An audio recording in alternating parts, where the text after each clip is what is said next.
Welcome to a review of Management 370, Module 2.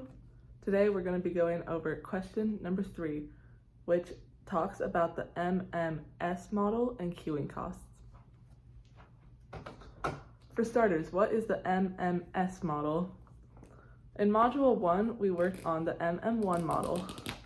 This is where you will have an arrival rate, a line, and then one server. But the MMS is a layout where you have an arrival rate, a line, and then multiple servers. So how does this actually work? Here's the visual if you'd like to see it. Let's jump into question 3 to find out. Question 3 says, consider a large department store with 2 servers. An average of 80 customers arrive per hour. All right, so we're given lambda is 80.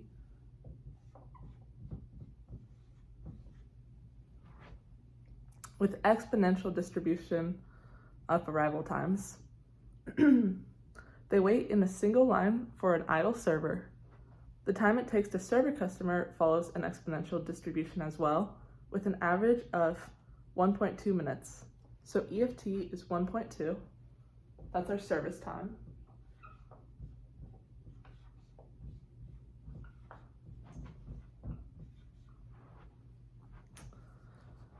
What is the average service rate?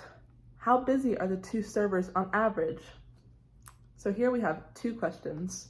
The first thing we want to know is our service rate, which will be mu, and this is the formula.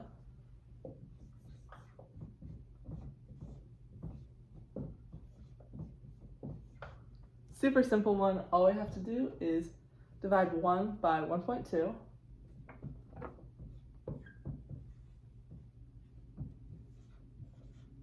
It asks for in hours, so to get that conversion factor, all you have to do is multiply it by 60.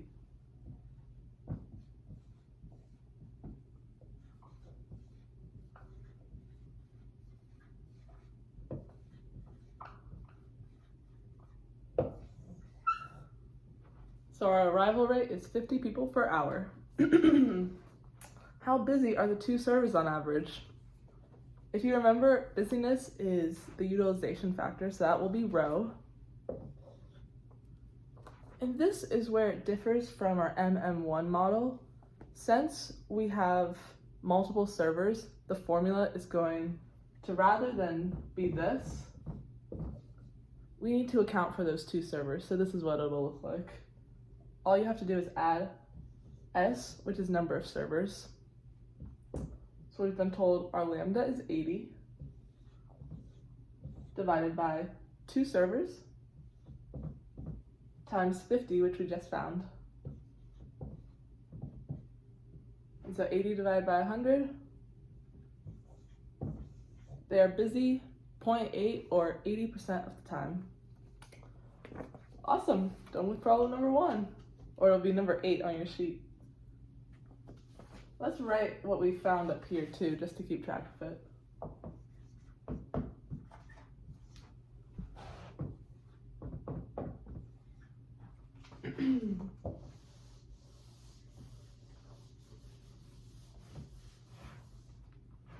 The next question says, what is the mean number of customers in line? What we're looking for is E of LQ. This was the coolest thing ever to realize. We've been using the formula in the past for E of LQ that looks like this.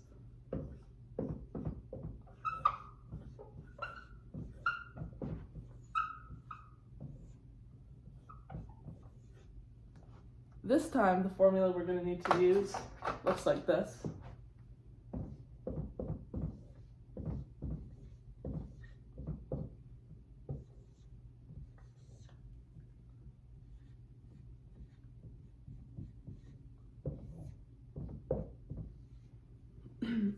Sorry, they're overlapping.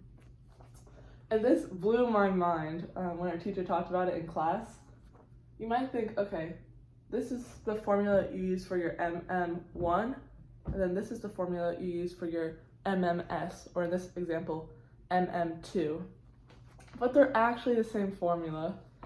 because let's just say you only have one server, then you use this formula, and if you plug in one server to this, you get 2, 1 plus 1,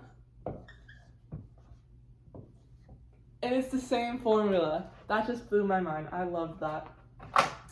So we are going to be using a different formula, but it's really the same one, which is this formula. I'm going to erase it.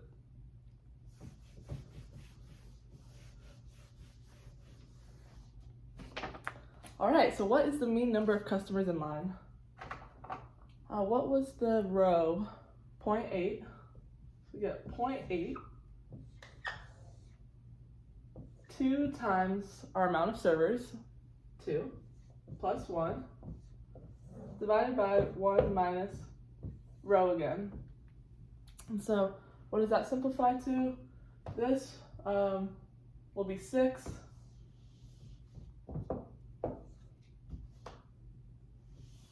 This will be 0.2.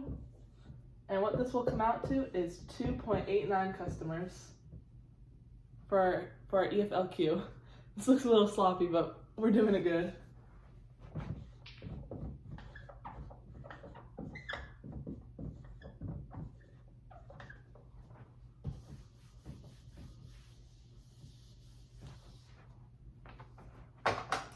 On to the next page. Question number 10 says, the store currently pays each server $20 per hour. That's pretty nice. This is called the cost of service. Suppose the waiting per hour is equivalent to the average cost of a single transaction. In this case, $135 is the cost of one transaction. Together, we get the following cost function. So this is just a formula that will not be standard for every business because obviously people are paid different prices and there might be different transaction costs. This is just for this example.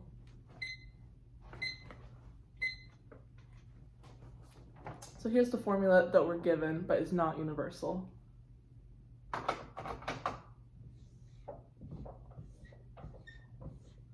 Our S stands for servers.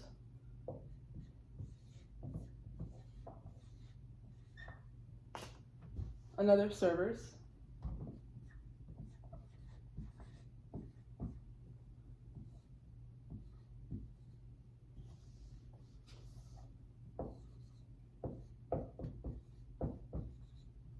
I'm going to rewrite that.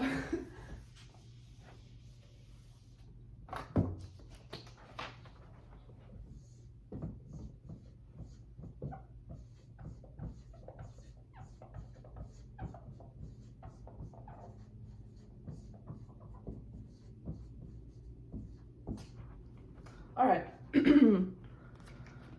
Here, the left-hand side of the plus sign is the overall cost of service, while the right hand is the overall cost of waiting. What is the cost of the current system? So basically, if this was your only business cost, how much would you be spending per hour?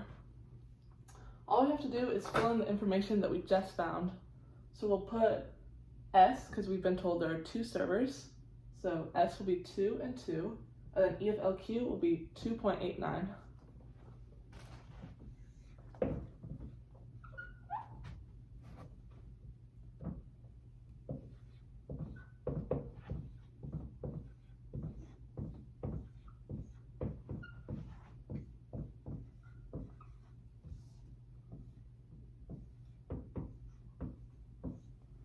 What this comes out to is $430 per hour. You can check me on that one.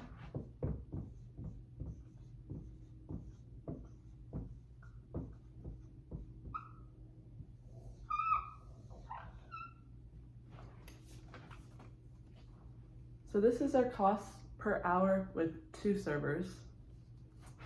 The next question says, the manager is now considering adding a 3rd server with the expectation of decreasing total time a customer spends it in the store. Should the store hire the 3rd server? This is a fascinating question because when you hire another server, obviously your costs for labor are going to go up. 20 times 3 obviously is 60, which is more than 40. So you might be thinking, duh, you should not hire a third server because you're just going to increase the cost of labor. But let's see what happens to our EFLQ when we add a third server. This seems like a little bit of a pain, but we're going to need to refind our row and refind our EFLQ because now we have 3 servers to account for, and those are in the new formulas for the MMS model.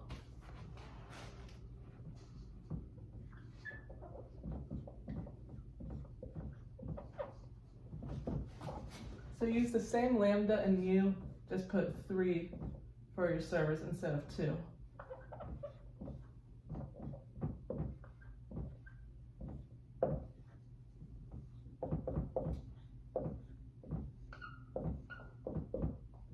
And then use that same fancy formula with the square root to the 2 times the s plus 1.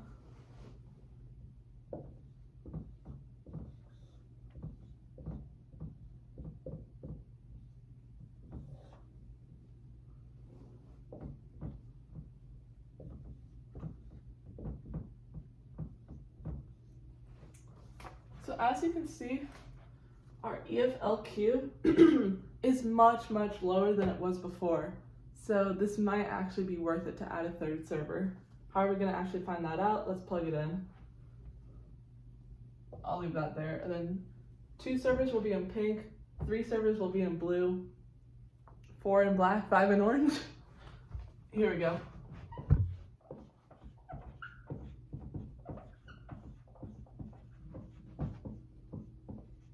So our other costs are still staying the same, of course.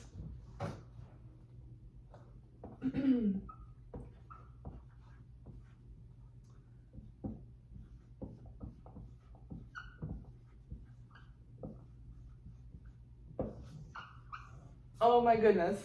Okay, so adding the third server decreased our cost per hour by almost $300. Over $300. That's insane. So you should definitely add a third server for this model. But how far do we take it? Question number 12 basically says, do we add 4 servers? Do we add 5? How do we find that amount? We're going to do the same exact thing 2 more times until the cost is over 107. Hopefully it'll keep going down. I'm going to erase this and then do f of 4 and then f of 5.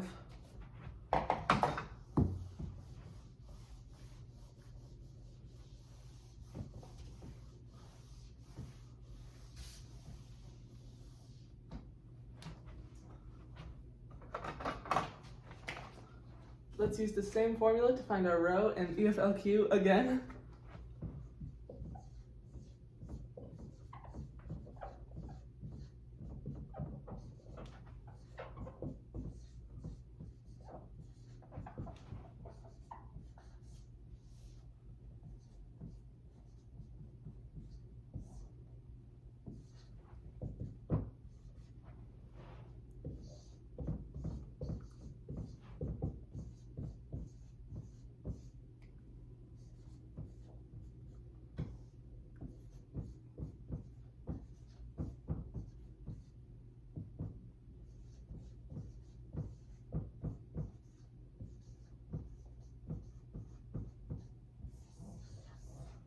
Wow! Okay, you should hire a 4th server under the simplified model because our cost went down by about 15 bucks per hour, which really adds up. Let's see if we should add a 5th or a 6th server. A little hint, we won't be doing this too much longer. All right, number 5. For this one, I'm going to start filling out this formula because you'll see. So we have how much we're paying our servers, and if you have 5 servers, we already know that our cost per labor, our cost of labor is going to be $100, which is higher than 92. So 5 servers is a bust. It seems like 4 servers is the most amount of servers we should hire, and it is the amount of servers that is optimum for keeping our cost per hour the lowest. So we did it. 4 servers is how many servers this company should hire. All right, I think I'll make a separate video for tandem queues because it's kind of like a different topic, but I hope this was helpful. And this I love this because it just seems so applicable. Like if you're a manager and you really want to know, should we have more servers? You have a formula where you can do it. So yeah, I hope you liked this video and best of luck.